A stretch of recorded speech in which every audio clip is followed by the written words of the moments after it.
அனைவருக்கும் வணக்கம். இந்த பயிற்சி மருத்துவர் பெண்மணி கற்பழித்து கொலைப்பட்டது குறித்து சிபிஐ விசாரணை நடத்தி கொண்டு வருகிறது. இது இந்தியாவுக்கு மட்டுமல்ல, உலக அரங்கிலே இருக்கக்கூடிய அனைவருக்கும் ஒரு கேவலமான ஒரு தரை உணிவாக இருக்கிறது.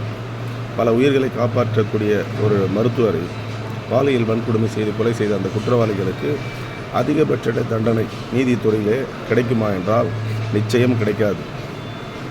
ஏனென்றால் முதல்வரே முடிவு செய்தாலும் ஒரு தனி மனிதனை தூக்கிலிட முடியாது என்பது இந்திய அரசியல் சட்ட மரபு. எனவே இந்திய அரசியல் சட்டத்தை தண்டனைகளை அதிகப்படுத்த வேண்டும் என்பது எனது பல வருட கோரிக்கை.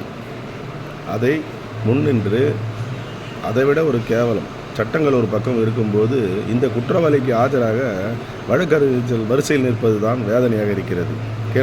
ஏனென்றால் பணம் கிடைக்குமே என்ற ஒரே தொழிலாக இப்பொழுது வக்கீல் தொழில் மாறிக்கொண்டிருக்கிறது என்பதற்கு உதாரணங்கள் பல இருக்கிறது. ஏனென்றால் சரித்திர பதிவேடுகள் குற்றவாளிகள் வெளியில் நடமாட காரணம் யார்? காவல்துறையா? இல்லை, காவல்துறை படும்பாடுபட்டு அவர்களை கண்டுபிடித்து நீதிமன்றத்திலே ஒப்படைக்கிறது சாட்சி ஆதாரத்துடன். அவர்கள் ஜாமீனில் விடப்படுகிறார்கள். இதுதான் சரித்திர பதிவேடுகள் உருவாக காரணம் என்பதை நான் பல பதிவேடுகளில் பதிவிட்டிருக்கின்றேன். எனவே வழக்கறிஞர் சகோதரர்கள் தயவு கூர்ந்து இப்படிப்பட்ட குற்றவாளிகளுக்கு எந்த வழக்கிலும் ஆஜராகாமல் இருந்தால் நாட்டில் குற்றங்கள் உங்கள் வீட்டு பெண்களும் சரி, உங்கள் வீட்டு குழந்தைகளும் சரி, உங்கள் வீட்டு முதியவர்களும் சரி பாதிக்கப்பட மாட்டார்கள் என்பதை நீங்கள் கற்ற கல்வி நாட்டுக்கும் தர்ம நியாயத்திற்கும் கட்டுப்பட்டு இருக்குமானால் நிச்சயம் இந்தியாவிலே குற்றங்கள் ஏற்பட வாய்ப்பு இல்லை. இதற்கு முழுக்க முழுக்க நீதித்துறையும் வழக்கறிஞர் பெருமக்களும் தான் பொறுப்பேற்க வேண்டுமே வழிய காவல்துறைக்கோ இதற்கோ எந்த ஒரு சம்பந்தமும் இல்லை.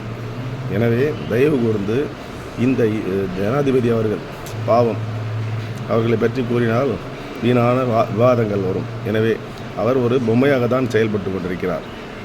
அவர் நினைத்தால் ஒரு சட்டத்தை இயற்ற முடியும். ஒரு நாட்டின் தலையெழுத்தையே பிரதமரே மாற்றக்கூடிய அதிகாரம் ஜனாதிபதிக்கு உண்டு என்பது இந்திய அரசியல் மரபு. ஆனால் இப்பொழுதெல்லாம் வேறு, அரசியல் என்பது வேறு. எனவே நான் வேதனையுடன் பதிவிடுவது அந்த பெண்மணியின் மட்டுமல்ல, இனிவரும் காலங்களில் இதுபோன்று பாலியல் குற்றங்கள் நடந்தால் அதற்கு உரிய தண்டனை வழங்கப்பட வேண்டும் என்பது எனது பணிவான வேண்டுகோள். நன்றி, வணக்கம்.